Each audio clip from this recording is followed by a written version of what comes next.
तळ कोकणातून आहे। नारायण राणेंच्या बालेकिल्ल्यात आज उद्धव ठाकरेंची तोफ धडाडणार आहे। उद्धव ठाकरेंच्या आज कोकणात 3 सभा होणार आहेत। सकाळी 11:30 वाजता सावंतवाडीत, दुपारी 2:30 वाजता कणकवलीत, तर संध्याकाळी 5 वाजता मालवणमध्ये ठाकरेंची तोफ धडाडणार आहे।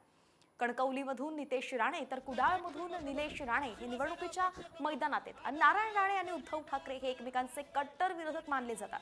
अशात उद्धव ठाकरेंवरती वादग्रस्त विधान केल्यानं नारायण राणेंना अटक सुद्धा झाली होती। त्यामुळेच सिंधुदुर्गात आज नेमकं राजकीय वातावरण कसं तापणार आहे याकडे सगळ्यांचं लक्ष आहे।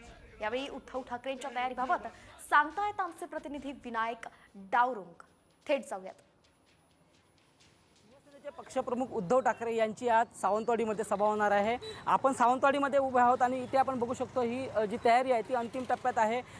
सावंतवाडीनंतर उद्धव ठाकरे यांची कणकवली येथे सभा होणार, त्यानंतर ते मालवण येथे सभा घेणार आहेत। आपण जर पाहिलं तर सावंतवाडीमध्ये दीपक केसरकर विरुद्ध राजन तेली असा सामना होता, त्यामुळे उद्धव ठाकरे आज सावंतवाडीमध्ये दीपक केसरकरांना कसं टार्गेट करतात हे पाहावं लागणार आहे। त्यानंतर उद्धव ठाकरे यांची कणकवली येथे सभा आहे, कणकवलीतून ते मालवणमध्ये सभा घेणार आहेत। मालवणमध्ये जी सभा होते आहे ते नारायण राणेंच्या घराच्या बरोबर अगदी जवळ ही सभा होते, त्यामुळे उद्धव ठाकरे नारायण राणेंना देखील कसं टार्गेट करतात हे पाहावं लागणार आहे। नारायण राणे या अगोदर या सभेच्या पार्श्वभूमीवरती इशारा दिला होता की खालच्या पातळीची जर उद्धव ठाकरेंकडून टीका झाली तर त्यांना बाय रोड जाऊ देणार नाही, अशा प्रकारचा इशारा नारायण राणे दिला आहे। त्यामुळे आताची जी सभा होणार आहे ती कशाप्रकारे उद्धव ठाकरे नारायण राणे टार्गेट करतात हे पाहावं लागणार आहे। विनायक वंजारे, साम टीव्ही न्यूज, सिंधुदुर्ग।